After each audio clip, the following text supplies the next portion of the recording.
Welcome to LOA Today. I'm Walt Thiessen. With me today is abundance teacher and money coach, Jody Lynn Craven. This is your daily dose of happy. We are so happy you decided to join us today. Jody Lynn, this is going to be an episode that is somewhat familiar to longtime listeners of LOA Today, because you've met Joel Elston, I believe. And yeah. Joel went through absolute hell when he was young. He was arrested. He went to jail. He went through all kinds of crap. And then he was able to turn his life around. And today he's a highly successful life coach in the Richmond, Virginia area.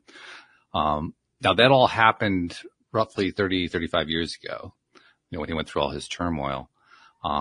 We have a guest today who much more recently went through a similar set of turmoils, and he has turned his life around, and he is becoming a coach to other people. It's like, this is like the Joel story 30 years later, which is going to be really, really fun. I'm looking forward to it. So his name is John Kimble. John, welcome to the program. And first of all, how are you doing today? Oh, I'm good, bro. Always good, man. Thank you. All right. That's great. Listeners are familiar with this kind of story, but we always want to hear the individual specifics. So tell us your story. Tell us, where you've come from and what you've been through and how you've come out the other end. Yeah, man. So I'm raised in Simsport, Louisiana. And I was always raised in a Christian-based home, like I always say. Surprisingly, yeah, it was close to the perfect household. Nothing's ever perfect, but it was close to it. And I just got influenced by the wrong people. I started hanging around the brother of the biggest known drug dealer in the city. And obviously, if you hang around drug dealers, people who smoke weed, you're going to smoke weed too. Your vibe attracts your tribe. Who you hang around is ultimately who you're going to turn out to be. So that's pretty much where it stemmed from. And that led to gang violence and stuff like that. And then he always had my back when we were dealing with that type of stuff. So I felt a strong bond and a strong connection to him. So, I always stuck with that person.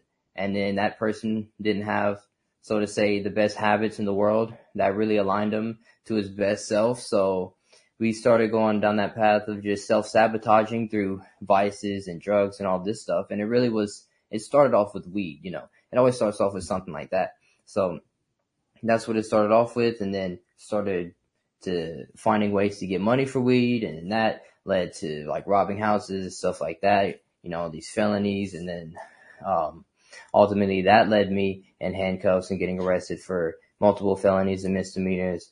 And then when I got out, or when everything was back to normal, so to speak, that's when I really started to all it was just trying to be a wannabe gangster, So I was just trying to drown myself in these vices and desires because of the internal pain I was feeling. I was trying to find an external solution for it.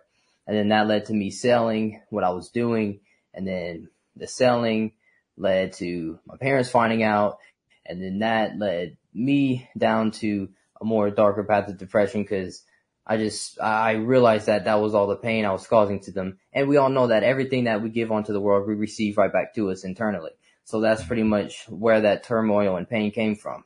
And long story short, that led me to drowning all that internal turmoil towards drinking and stuff like that. Like I said, looking for an external solution. And then that just caused me to self-sabotage more and create all these limiting beliefs within myself that led me to try to take my life twice. That's why I don't even drink anymore, because the last time I drank, I tried to take my life.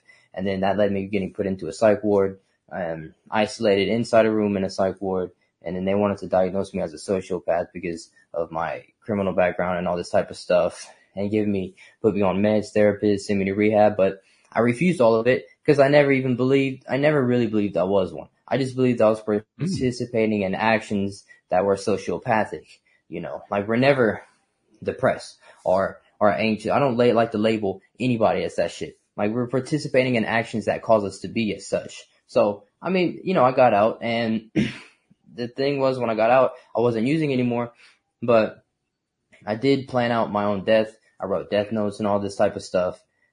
And like I said, I wasn't using, but that really was a pinnacle in my life when I planned out my own death, because I was like, damn, it's getting that bad. I was like, I really got to change. So this was the last pinnacle moment of the whole story. We were on a trip in North Carolina. I don't know.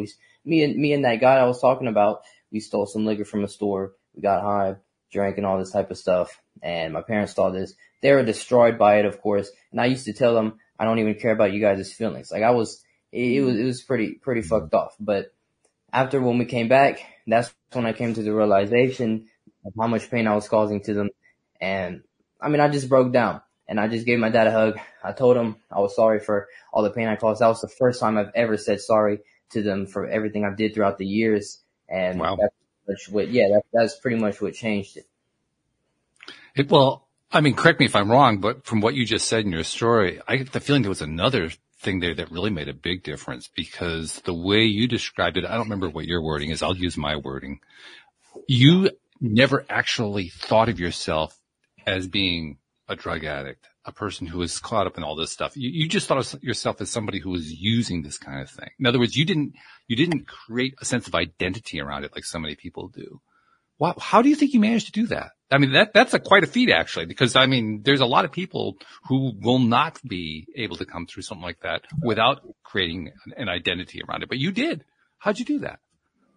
Right, yeah, and of course, at the time being, I really wanted to go to jail and in the psych unit and all this type of stuff. I wanted to, because I was like, yeah, that's what I am, you know. So I did kind of identify myself as that at the time being, but ultimately, I realized that, like, as time and time went on, that, I mean, man, you see people in there and they're all dealing with the same shit.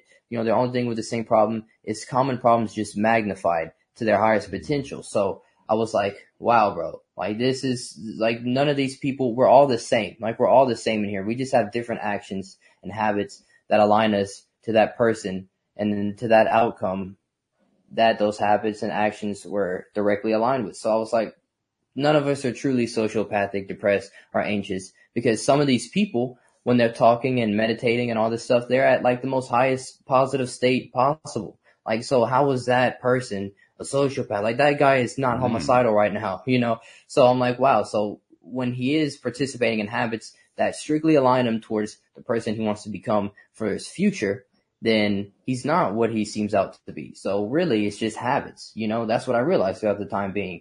Like I had habits and a mindset that directly aligned me to like the psych ward and jail and stuff. And now I have habits and actions that directly align me to the best possible future husband and father I can be for my future wife and kids. And it's just simple as that. Wow. Jody Lynn, are you as impressed as I am? I mean, yeah. Seriously. Yeah. Yeah. I mean, John, you make it sound so incredibly like black and white and simple of like, you're not that, you're just identifying as. And I think I am shocked how simple you've made it, but also how you came to that clarity. It just came to you that there was a difference between being sociopathic or, you know, depressed and, you know, doing the actions or habits or however you put it. Like, how did you really figure that out? Did it just come to you? Yeah, it really did, because this is what happened. So when I was in the psych ward, I got, like I said, I got isolated, and a man's most useful when he reflects more, and he reflects more when he's isolated. So I was isolated and I was really reflecting and reading. I read The Art of War like 4 times because I was so intrigued in it and this personal development stuff. And I realized all the universal truths and laws out there. And I really absorbed all the knowledge. And I realized that, like I said, it's the actions that people partake in. So a lot of people indulge in the knowledge and all that stuff, but they never really actually follow through with the action. Like, it's not a knowledge, it's an application issue, like they say out here. So when I was doing my internal dialogue and my reading and reflection in the psych unit, I got out and I implemented it through action, you know. So that really opened up a big opportunity for clarity and abundance to come in.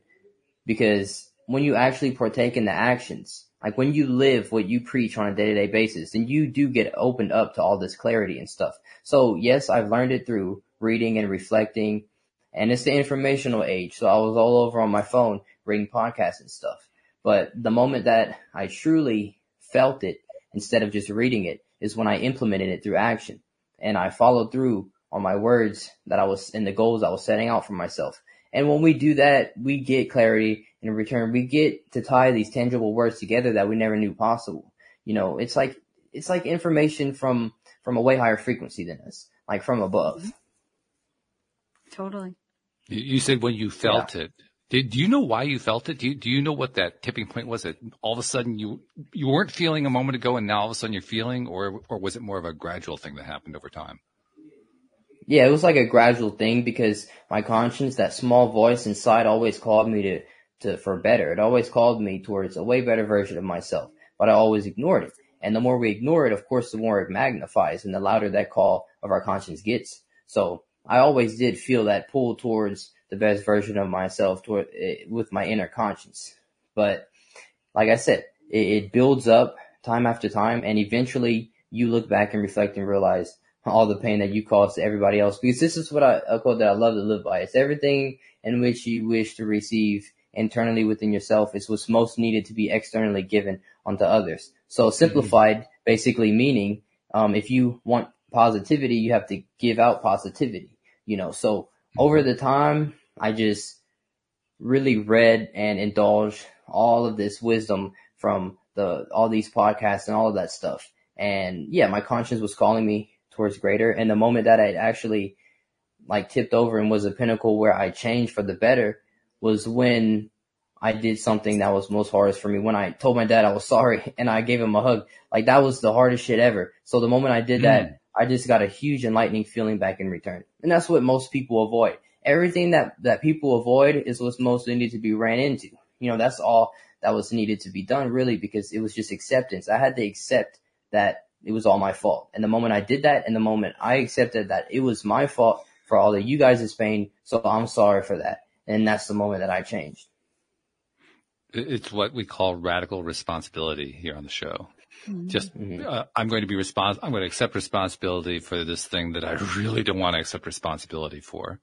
And I like the way you described it, because the way you said it, it made it sound like you knew it was there. You were aware of it. You just weren't going to let it in, and you weren't going to let it in. You weren't going to let it in. And then finally you had that moment. Like, I think you said it was where you gave your dad the hug and said you were sorry. And I was really intrigued. You described that as the hardest thing. And I think I kind of get that, because you knew you'd been living another life in a sense. You'd been living up by a different set of rules, perhaps. And those rules were directly contrary to what it was you were about to say. That is hard. That's coming to face with your own reality and the reality that you've created. That's the radical responsibility part. And I love how you put that it gave you exactly what you needed. I don't remember the word that you used, but you said you felt a certain way. And it gave you exactly what you needed. And that's why it's important to do those things. I like that.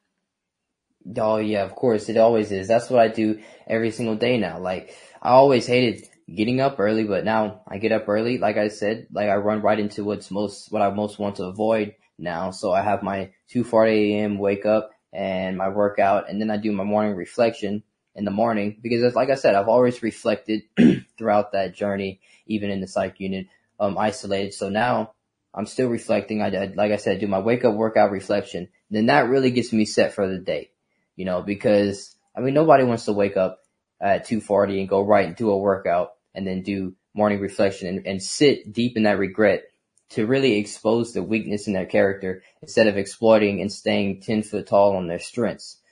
So I look at the day before and see what I regret then. And, it's painful, but that's what's most needed to be done. Like I said, so I can really expose that weakness, and so there's no flaws or anything in my personal development process. And then that's pretty much what it is. I need my morning process like I need air. I cannot survive without it, because it really aligns me with the best possible version of me. And it deters me from that path of any negativity or anything like that was ailing me once before. But yes, like you said, man, these problems now out here, these simple problems, are just truly magnified from complete ignorance of the conscience. Nobody's truthfully honest with themselves. And the truth hurts. That's why they don't want to be really honest with themselves. That's why I believe in compression so much, because that's what my dad gave me. That's what I needed. Why would you give somebody comfort when comfort was the thing that destroyed him in the first place? It just makes no sense. Really interesting. One other thing that you just said there that I want to get you to amplify a little bit more. You talked about how you, in your morning ritual, your morning routine, you give a lot of attention to the things that you regret. I'm wondering, is that the entire routine, or is there more that you do besides that?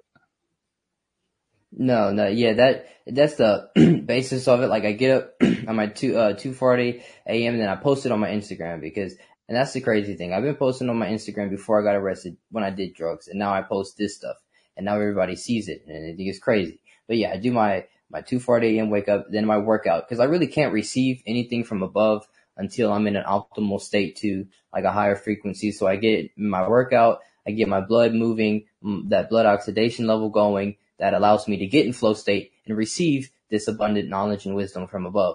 So then I do my morning reflection. And yes, I look back, I see what I regret, and then I really think about it. Let's just say if it's something simple like missing a meal. So now I create like an action plan for the day to not miss a meal. So eat at this time, and then boom, it's fixed. Now we're going to the next problem, and then And then after that, after my morning reflection, then I'll just go throughout my day. And whenever my frequency drops, like whenever I start to get in a negative or a neutral state, then that's when I do something that'll alleviate it. Like a main thing that I do is burpees, because that always alleviates that negative state. Because like I said, I don't want to do burpees midday. I'm tired as hell getting up at 2:40. So the moment I actually run into it and do it, because I realize that it's all just a mindset trick. And when we push past the mental and physical capabilities of our body, our soul takes over. And that's when we do reach a higher frequency of what I call it. Because basically all it is just not being held down and not succumbing to any negative temptations or vices or desires that you were plagued with once before, no matter how small or big they were. But that's what the morning process consists of. Interesting. So I've got two takeaways there to address. One takeaway is that the morning process is like the kickoff to doing a variety of things that you do throughout your day to physically push yourself to the point where once you reach that physical limit, at that point, you're able to tap into the higher self, to the spiritual, however you want to describe that. And that's where you start getting your downloads. That's a really interesting process.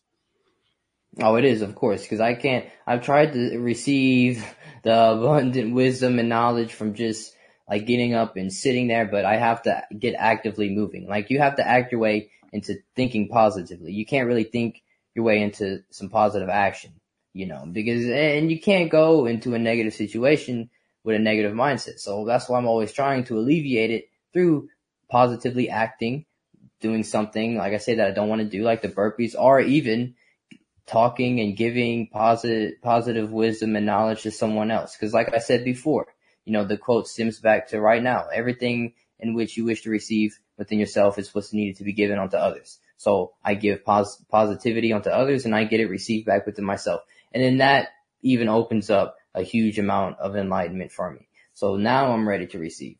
So there's multiple things. Jody Lynn, I mean, there's an interesting take on how to open up. I mean, you and I've talked about that a lot. We've talked about how you do it as a channeler and so forth. Have you encountered the approach that he's talking about?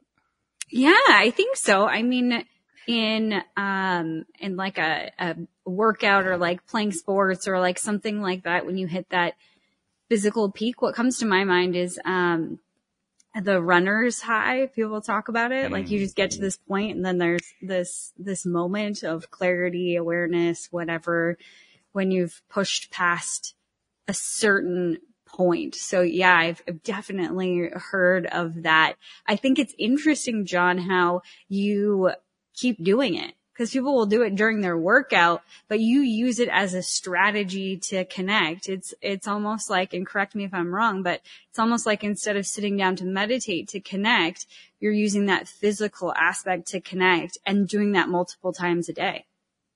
Oh, yes, of course. I mean, like, there's many ways to get in a meditative state. There's that one. And immediately when the fitness stops working, because yeah, you get in flow state after doing a workout, and then what? When that flow state dies down, and maybe you don't feel like doing another workout, or maybe that doesn't work for you anymore. Then I run right into something else, like even like at a job or doing chores or something like that around the house, some monotonous task that, you don't want to do, but you do anyway.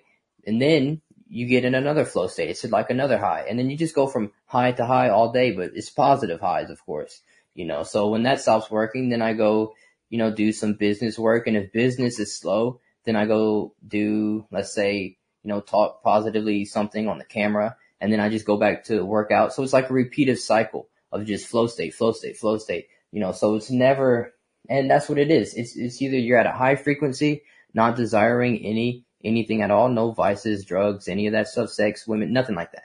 And you're completely optimal and prime to success. Or you're at a lower state, a lower vibration, or a neutral one where you're kind of desiring this stuff. You don't really feel like doing this. You're procrastinating. It's either high frequency or low frequency. So I try to get myself in a high frequency state as much as possible. And then that's what I've tried to do all throughout the years, is just simplify it to the max, because a lot of people overcomplicate it and say you have to do a bunch of shit in order to feel better about yourself. You have to take this, do this, do this. But I'm like, no, like, motherfucker, just get in just get in flow states, get in a more higher frequency. Like, hit the floor and do some push-ups or burpees, every time you're desiring something. Like, somebody called me, I know I'm 18, right? But this wisdom is applicable to anybody. Somebody that was 50 called me about 2-3 weeks ago, and he said, dude, I know you're 18, but I just felt a connection with you. Like, he just got admitted into a psych ward, and he came out and they prescribed him to all of this shit. And then he called me, and then, cause he said he tried to call a therapist, but they said they weren't available. They're only available on the Tuesday coming. I'm like, what kind of shit is that, bro? You can call me at 2 a.m. and I'll answer and pick up the phone, and then I just told him, I'm like, dude, you're in a selfish ass state.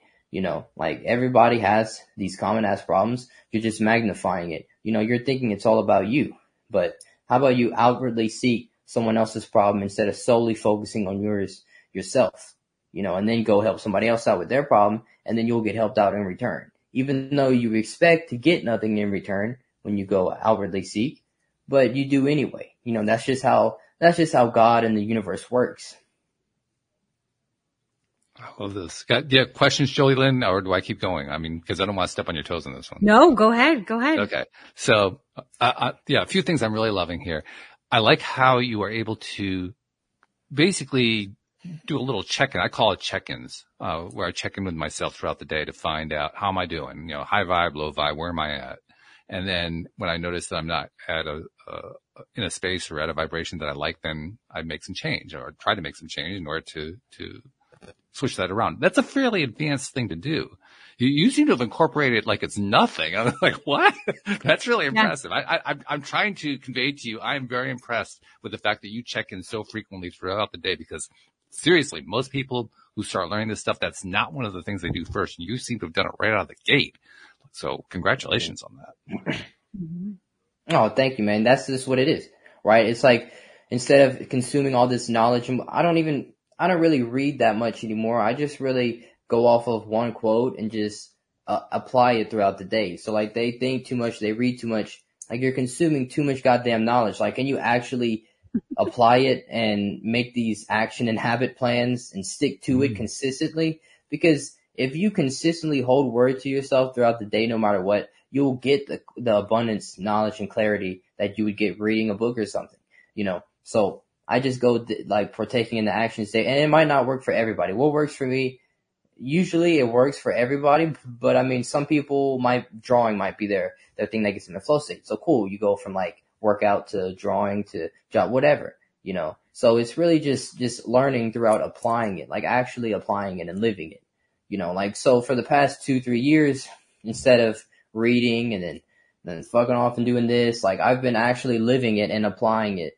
day by day, and not getting too caught up in the future or too caught up in the past. Like, I'm really in the present moment, bringing 100% to that day, because obviously we all know that tomorrow's not promised. So we have to focus on what we have today, what we have now, doing what we can with what we have now until we get more. So just day by day, showing up 1%, getting 1% better every day, planting little seeds that grow over time throughout the end of the year. And that's pretty much all it is. I just show up every single day and give my best self to everyone else. Honestly, I'm a life and fitness coach. I never even knew you can charge for this shit. Like, I just wanted to, I didn't, like people saw me change my life, and they came to me with their problems, and I'm like, hell yeah, dude, let me help you with that. Like, this makes me feel amazing. You know, I have to teach you this. Like, let me teach. And then, so I would create, I don't know, I would do their nutrition, their macros for them. I would hit people up in the DMs all day long, just trying to reach out to them and help them because I knew how much it saved my life. I knew how much it changed my life, you know, because everybody's outwardly seeking for these pleasurable desires through these instant gratifications. Like, I mean, it could be anything. And yes, I mean, I don't really do or live in a balanced lifestyle saying that a little bit of it is good. Like, I completely knock it completely out of my life. But hey, I'm gonna just say what I say. So watching TV and all of this other shit, like drinking, porn, whatever people do, that's instant gratification that really alleviates that pain just for a second. Mm-hmm. If it's just not congruent towards the life they want to live. And I don't partake in any of that. It's completely gone and rid of throughout my day because of the discipline I built time after time, really through fitness. So I teach people that, and I mean, they know how much it changes lives because it's the law of exposure. Once you're exposed to it, there's no going back. Once your conscience sides with it, like your conscience is always calling you towards greater because now it's exposed to a way higher version of yourself of all and what you could be. So every time you try to be less, your conscience calls you towards greater. And then that's what I've just done throughout the years. And that's what I do now. I expose people every single day on my Instagram to on the stories, on everything in what they could be. Like, you could be jacked like this. You could have a mindset like this. You can completely rid all your vices and desires like this. You know, once you think a certain way and act a certain way. Oh boy, I love that. I love that a lot. You mentioned earlier too how you've been posting to Instagram for many years, both back when you were the earlier version of yourself and now that you're in the new version of yourself. And I'm not surprised that you've gotten some eyebrows raised and you've probably gotten some pushback and are you crazy, dude, and all that kind of stuff. But have there been any surprises? Have there been some people who came back to you in a way that you were surprised at the way they responded? Yeah, like that 30 or 50-year-old that called. I mean, these happen randomly. Like, I don't expect anything from anyone. Like I say, I just get up every day and whatever happens, happens. You know, I just move on and keep forward progressing and just winning in life. But yeah, I mean, there has been surprises, like people coming to me saying, my content every single day is what keeps them going. I'm like, oh shit, dude, like what? I never expected that. You know? Nice. Yeah, I know. Yeah. And it's like, this is the reason I keep going, bro. Like, and oh wow, this really hit me at this moment. Like, I'm so glad you said this. Like, this ignited the fire that was burnt out from me for like 2 weeks. And I'm like, oh shit. Like, I never knew I had that impact on people until they started telling me that, you know? And so yeah, it has been surprising. And I mean, that's the thing. When you don't really expect the result, when you just do it just for the feeling, you show up for the feeling, and I mean, you don't really expect anything in return, and it just comes to you, you know, without you even knowing it.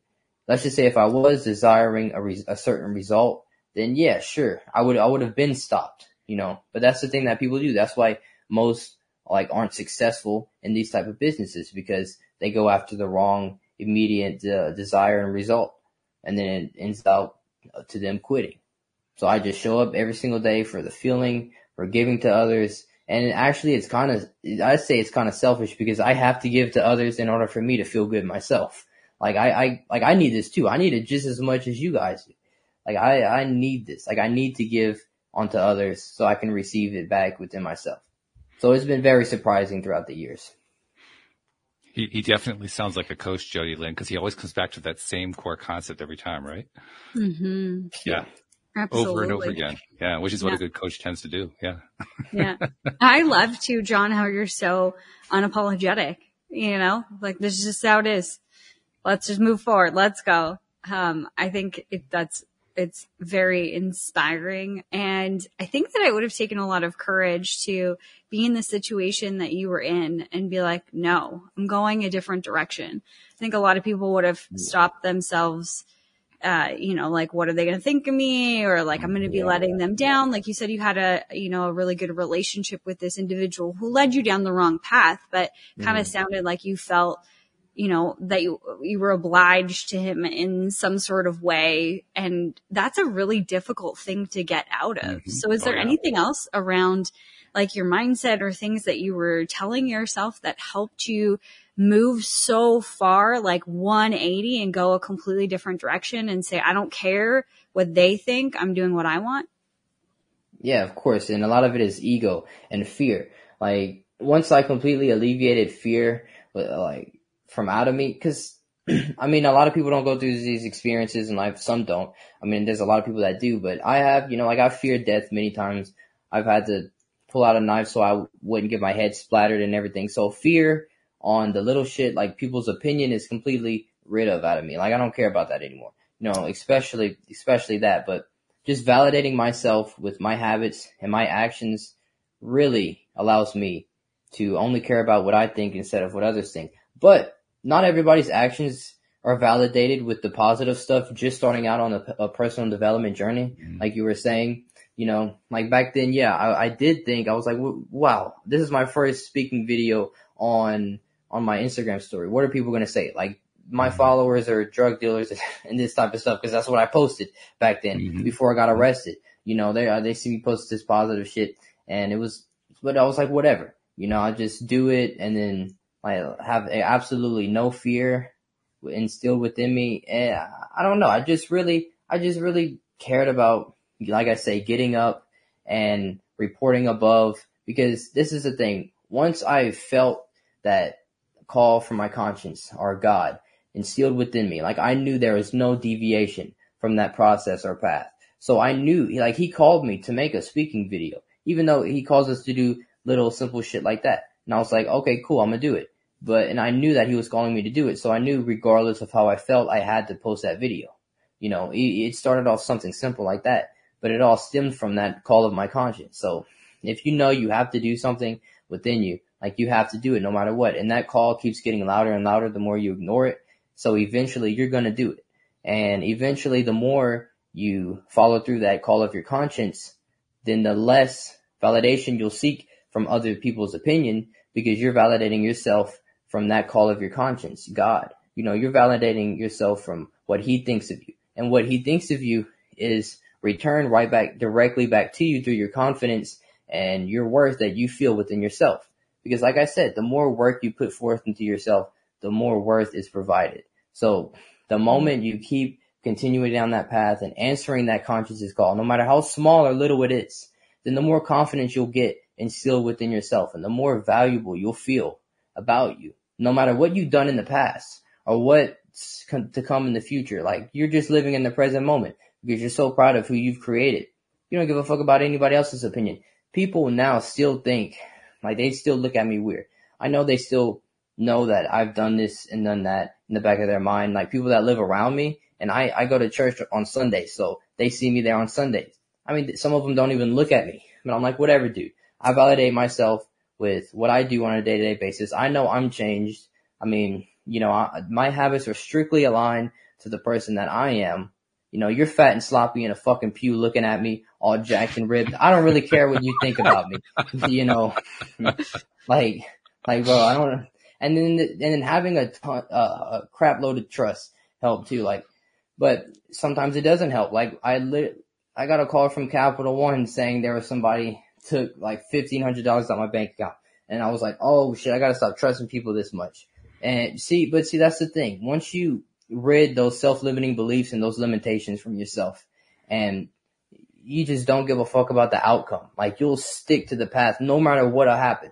You rely off of faith. Like fear is what if, faith is even if.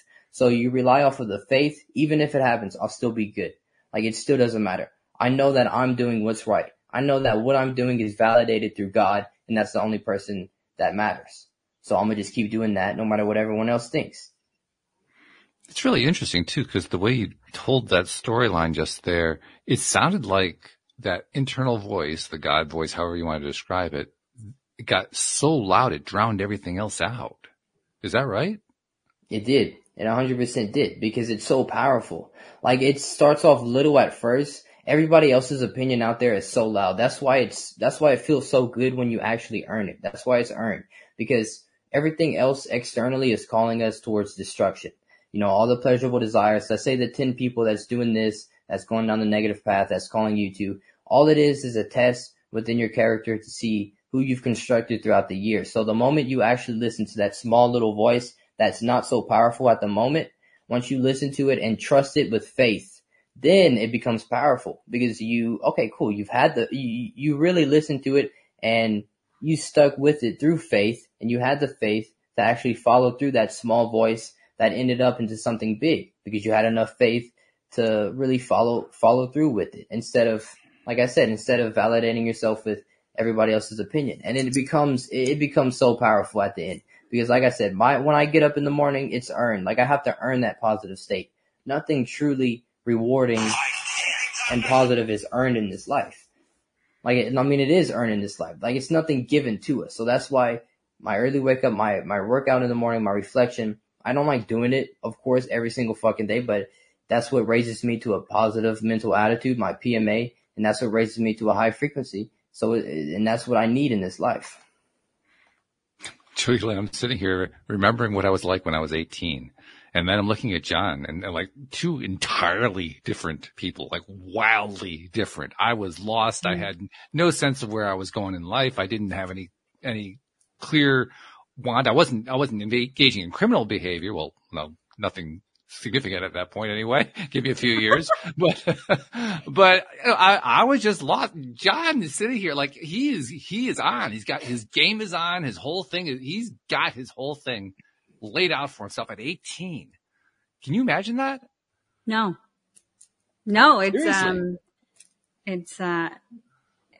it's striking. When like you're confronted with it, it's like, holy crap, this is amazing. How much, I mean, age doesn't matter.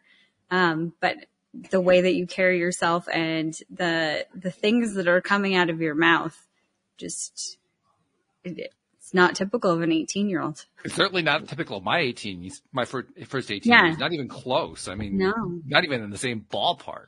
Mm-hmm. And that's the thing. It's like, so the only time, and everybody is always, they're like, fuck, what? Cause I speak like this in person. Like I said, I told people this. I say, I speak about personal development and frequencies better than I have a normal conversation with a person. Like I literally talk about this. Like I can hold a conversation about this shit way more than a normal conversation. I probably talk about this more than I talk like this to myself normally. Like, who are you talking to? Like, oh shit, I'm talking to myself. Like I have two parties in my head or something. But right. I mean, and then that's all I've done though throughout those like 2 to 3 years was really just in how I transcended myself for who I was to who I am now is just action, just abiding and holding my word to that call of my conscience. And like I say, I don't believe in age in numbers. I believe in age in wisdom. So the more wisdom we get, it just stems from really follow through that conscience's call. Like no matter how old or young you are, we have a conscience, all of us do. And that's why I always saw like these, sometimes I believe in this type of shit. I see these very young people die and I'm like, damn, they must have done everything right because it was their time to go. I'm like, oh shit. But no matter if you're 18, 30, 40 or 50, like this wisdom is applicable to anybody out there. All it comes down to is your habits and mindset truly aligned with the person you want to become. And that comes down to understanding universal laws and truths. And that's just what I did at an early age. I was disciplined even when I was down the criminal route. I was disciplined through the addiction. I would do anything for the next high or the next drink. Even the police officer that arrested me was like, oh damn, I've never seen a kid your age commit this many crimes at once. Like usually they lead up, but you just did it all at once. And I'm like, oh shit, hell yeah, I'm committed. So even down the criminal route, I was committed. So the moment I turned it around into something more positive, then I'm really committed down this path. And now I'm fucking people off even at 30 years old with my personal development and what I'll do on a day-to-day basis because of how committed I am. Mm-hmm. I'm curious, John, what's it like with your relationship with your parents now? Like, Oh yeah, it's great. Well, my mom, she never understands why I get up at 2:40 and stuff. She gets mad at me for that, and she's like, "You don't need to do like why? There's no use doing that." And I don't even try to explain because I don't know, I sound like a stupid guru every time I try to explain something, talking about frequencies and all this shit. And she's like, I don't know, she doesn't understand it, but I mean, it's whatever. If I had a kid and if I was like, why are you getting him at 2:40 in the morning? Because, I mean, yeah, I can understand that. But, I mean, yeah, it's a great relationship now, though. I mean, I love them. Moms and pops, like, I've transcended so much to whereas even when I have this negative thought going on in my mind, I'm like, oh, fuck no, I gotta hit the floor. I gotta do some burpees or something. Like, I cannot show up with negative energy to them, because I'm so grateful for them throughout my life that, I mean, I can't show any negativity towards them. And everybody's human. Of course I do at times being, of course. But like I say, as long as I have my personal development process to really realign me to that higher frequency, then it's very minimal, that negativity that's like exerted from me. And if I am ever negative, I don't say anything. I don't say shit because I know if I say something, it'll be negative or I'll talk back or something. So I don't even say anything sometimes. But it's a very good relationship. I could just picture you randomly dropping down and doing burpees. Does that happen? Just a crowd of people? All the time. Yeah, in a crowd, in stores, I'll do it. It doesn't matter where I'm at. Like, if I'm going negative, I'm like, hold up. And my mom knows that too. She's like, do some burpees or something. Like, cause if I'm cranky or something like that, like, any situation. Like, I was going to speak at a church once and I was dropping down doing some burpees cause, I mean, I have to get that blood moving and everything in order for me to really, like I said, receive from above. Like, I'll do it in class. I did it in class. My friend was like testing my ego. He's like, you wouldn't do burpees in class. And I just started doing them in the middle of class because I knew I was going negative, Yeah. So it's just, yeah. And then that's the thing though, even something like that, you can always refer to it as not listening to society standards, not really paying attention to what society says, just reporting above to that universal truth and law or God or whoever you believe in, that voice within you, to just listen to that. Don't be put in a box of what society thinks. Like, get outside of it. Nobody's gonna die. Nobody's gonna get life for that, so it's just whatever. Mm-hmm. It's really interesting. Something else caught my mind too, caught my attention, because you said your big change, the shift started happening around 3 years ago, something like that. And it occurred to me that was in the middle of the pandemic. And so I'm kind of curious, did the pandemic play any role in that, or was that happening completely separate from what was going on around the world? What was the connection, if any? Well, I always say that if you truly create an unbreakable mindset within, it doesn't matter what external situation or environment is going on, like, you'll be solid within yourself all through and through, no matter what situation or environment you're faced with. But some people are not strengthened within, so yeah, their external environment does phase them mentally. And sure, that's what happened to me. The isolation happened. And an idle mind is the devil's playground, so the moment that a person's idle, they start to desire the vices and they start to take vices, and then their vices just leads to self-destruction, and self-destruction leads to chaos. And that's pretty much what happened. Like, the pandemic happened, but even before that, that's when everything started going on, before the pandemic. And then the pandemic just magnified it, it just magnified it because everybody was isolated. And like I said, I never really hung around friends outside of school too much. Well, I had one friend, I think he's listening, but his name was William, but I always hung out with him. But besides that, it was like mainly just criminal activity. And all that does bring me back to something. Yeah, they stopped schools and all of that shit because of the pandemic. And then, yeah, I really started to get influenced through like the phone and social media and all that stuff and these criminal movies. Cause I would watch movies and listen to songs and get so hyped. I'm like, oh shit, I'm going to rob a house. Like, that's how it would be like. I'm not even lying. And like, I would get up even early just to change the color, like removable spray paint on the full wheeler so nobody would know the full wheeler, put on a ski mask and then go do something. Cause it was all influenced through the behavior of like the phone and all of this shit like that. Because, I mean, when you're isolated and you can't hang out with anybody, I mean, you're going to look for something, especially if you're not strengthened already within and you don't have a personal development process with you, you know, so you're going to start looking outwardly for stuff to really fill that void within. And that's what I did. And then that's pretty much also what magnified it. So once again, the external events, you don't allow them to drive your life, but you do use them the way most of us do, which is to use them as sort of a mirror to say, here's the world reflecting back to me where I'm at. And the pandemic was reflecting back to you this idea that you're in this place of isolation. And what are you going to do with that isolation? You could have kind of, you know, fallen victim to it. And you didn't do that at all, which is really quite remarkable. By the way, where did 2:30 come from? I mean, that's a fairly early time. Where did that time frame come from? Yeah, 2:40. It used to be 6. I used to get up at 6 and be like, hell yeah, I got up at 6. Like, it's fucking early. I'm the best. And then I was like, oh, my conscience is telling me to get up earlier. Cause I heard my mentor now, I heard him talk about, getting up, how an early wake up time is your conscience calling you to get up early. Like, your conscience is calling you to get up earlier because we're more grateful when we get up earlier for life. You know, when we sleep in and when we don't want to get up, it's like, oh damn, like you somebody just died on the cross for you to just like roll over in your bed. Like, no, bro, like get up early and really show gratitude for your life.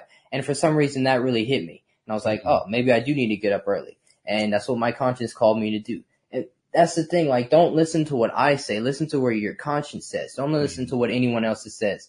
Like, my conscience tells me to say and do this, so I'm going to say and do this. My conscience told me to get up at 6, then it told me to get up at 5, then it told me to get up at 4:50, then it told me to get up at 3, and then that led to like 2:40. And I think 2:40 is like to peak. I think it's cut. I don't think I'm going to get up any earlier than 2:40. What time do you go to bed? I go to bed at like, I would say normally it's around 10.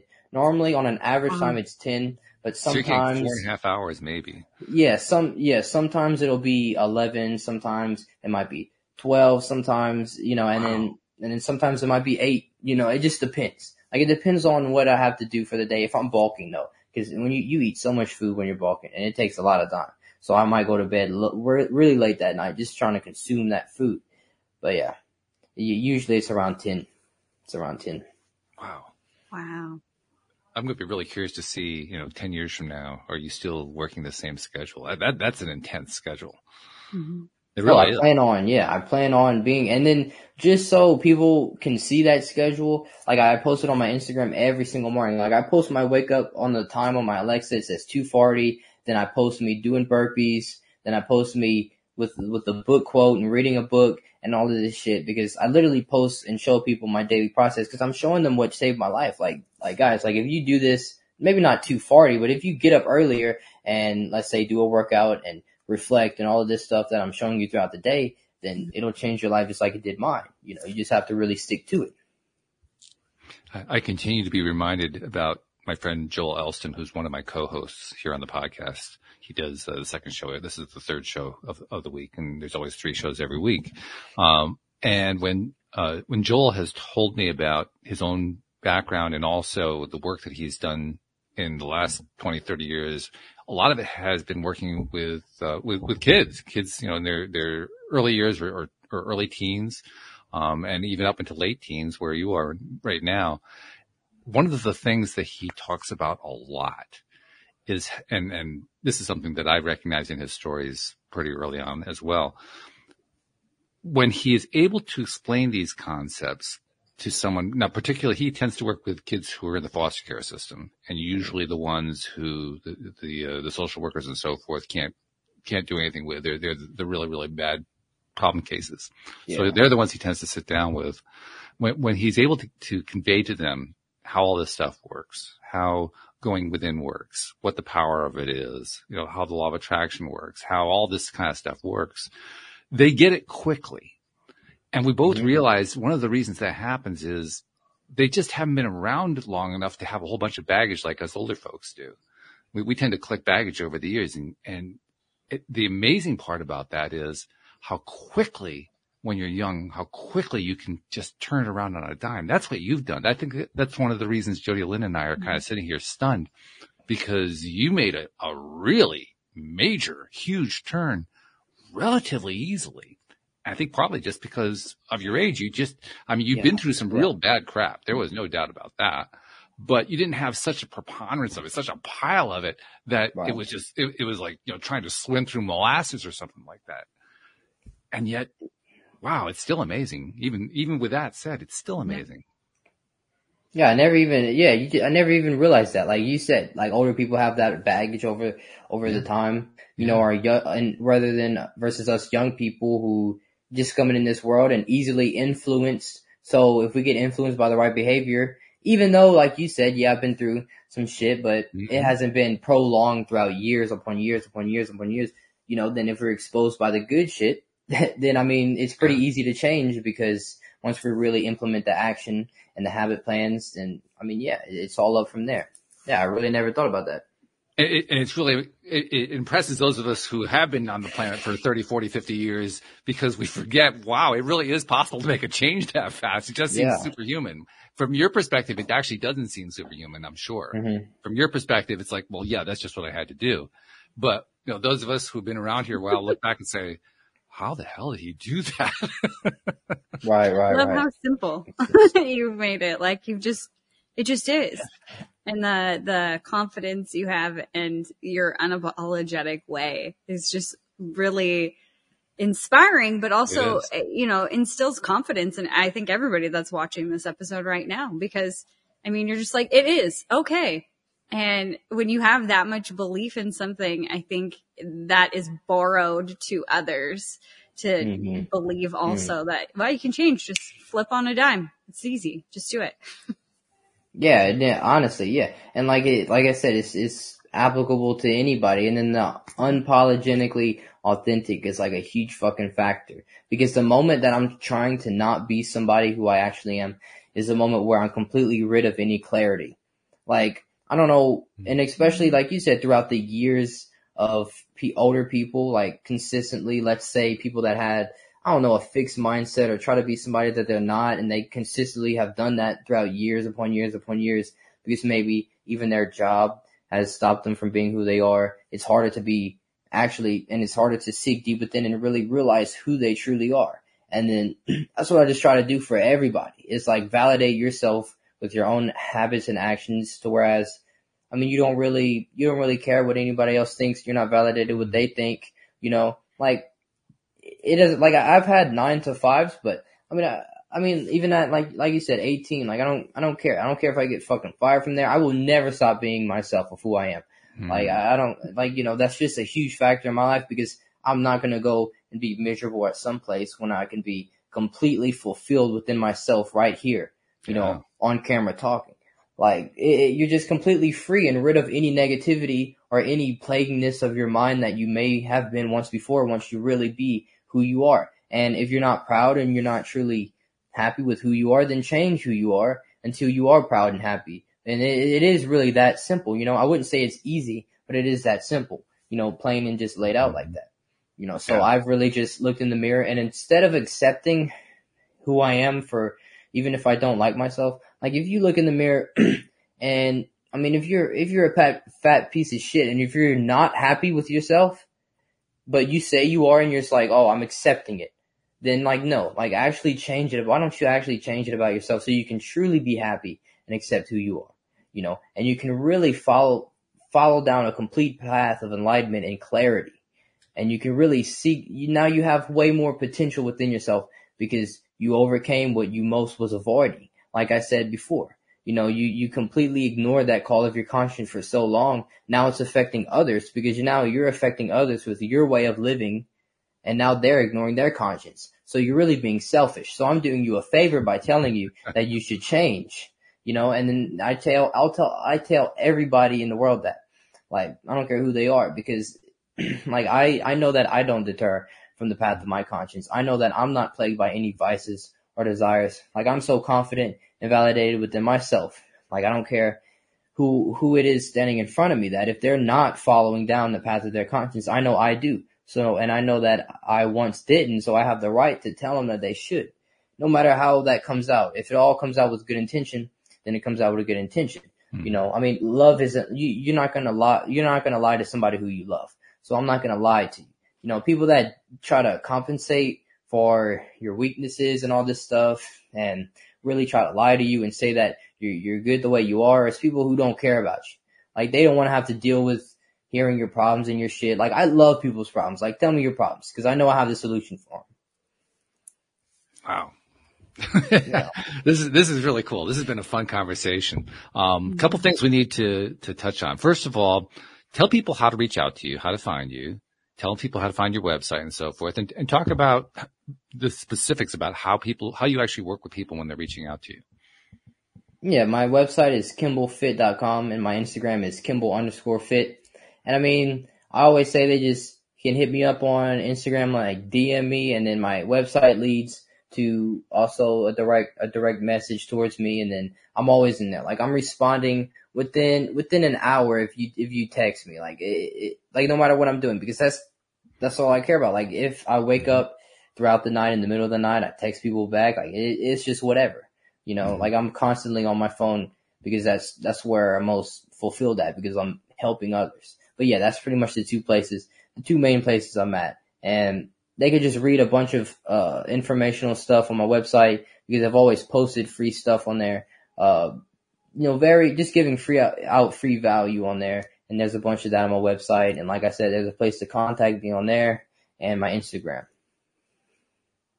Wow. I love it.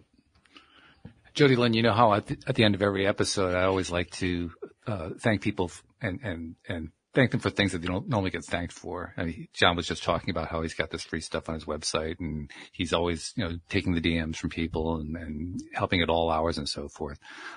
John, in general, what I would summarize that is that you're a giver. I mean, you may not have been a giver 3 or 4 years ago, but you've become a giver. And you're all about the giving. That's the kind of person who comes onto the show in the first place. And that's wonderful about you. But I also noticed that a couple of years ago, we don't get a lot of credit for that's the ways that we help people that we're not asking to get paid for. We're not asking for some kind of response on. And we end up just giving, and we don't get a lot of credit for it. And so I'd like to give some credit for it by saying, on behalf of those people that you've never met, you've never seen, who have been consuming your content on Instagram, who have heard you on podcasts and so forth, and who've been helped in ways that you never knew about, on their behalf, thank you for what you're doing, because, man, you're making a difference in this world. Oh, of course. And it's just like, I mean, it's just like you, I never really think, and this is what I was talking about earlier, like, for me to look back at my past success and be like, oh, I've done that, so I can chill now. Like, I look at it as everything in which I could be and should be doing. So I never really chill, because I'm always like putting this pressure on myself and applying it to become better, you know? So I never really thank myself. And I'm sure, I mean, I've always looked at podcasters, like people that host podcasts, like they go in there and they just outwardly give all this value. Like, I never even knew you guys would get paid for it. I still don't even know how that works. You know, I'm like, damn, y'all just give a bunch of value and shit. And I'm like, that's pretty cool. You know, I mean, obviously we need to make a living from it, but I mean, people that are solely focused on the money and then, you know, not really the value they can bring or give to others, I don't know, that's just selfish as fuck. So, like, I have massive respect for people like that, like myself and you guys and everybody else that really do outwardly give for others. Like, not really expecting anything in return. Like, you didn't know who I was. You didn't know if I was going to come on here and be some lame or something, or you just hosted anyway. You know, that's pretty cool. So. I'll tell you honestly, I don't do this. There was a time when I was trying to figure out how to make a living doing this, and then I gave that up because I realized I might spoil it. I mean, the thing that I get paid out of this, if you want to think about it in terms of being paid, is I get paid through the energy. The energy that comes through these conversations, man, it's mind-blowingly good. And I realized that if I tried to turn it into a career, that might actually screw it up a bit. Yeah. So I'm actually happy to keep it the way it is, where I'm just having conversations with good folks like you and Jody Lynn and so forth. Because, oh, man, I don't even know how I would replace it if I didn't have it. That's how much I value it. I mean, now there's a really selfish statement right there. That's all for me. Jody Lynn, you got tied all together, as I always ask you to do, but what's your takeaway? What's the one thing you want to point to say, wow, Here's how we summarize today. Man, I'm gonna combine two statements that I wrote down, inspired by and said by John himself. Stop looking for the external solutions to your internal pain. And the more you answer the call of God or consciousness, the less validation you seek. And in turn, the more that is returned to you. That's what we need to hear. See, that's why I always ask her to do the summary, because she does it beautifully. Yeah, I think that's perfect. I mean, yeah. That's the two things that I absolutely live by. I mean, yeah. That's the two. And I never say that I came up with this stuff. Like, nobody came up with anything. You know, it's all, of course, we're just vessels that put it in our own form of words and give it to others, you know, because obviously it's just one truth out there, you know, and then we just download that knowledge from the universe or God or whoever you believe in, and then we just give it to others in our form of word, you know. So it's not like Albert Einstein or John Kimble came up with this specific quote from their knowledge and wisdom. Like, no, they downloaded it and then they put it in their own words. Mm-hmm. It's a great way to describe it. I love it.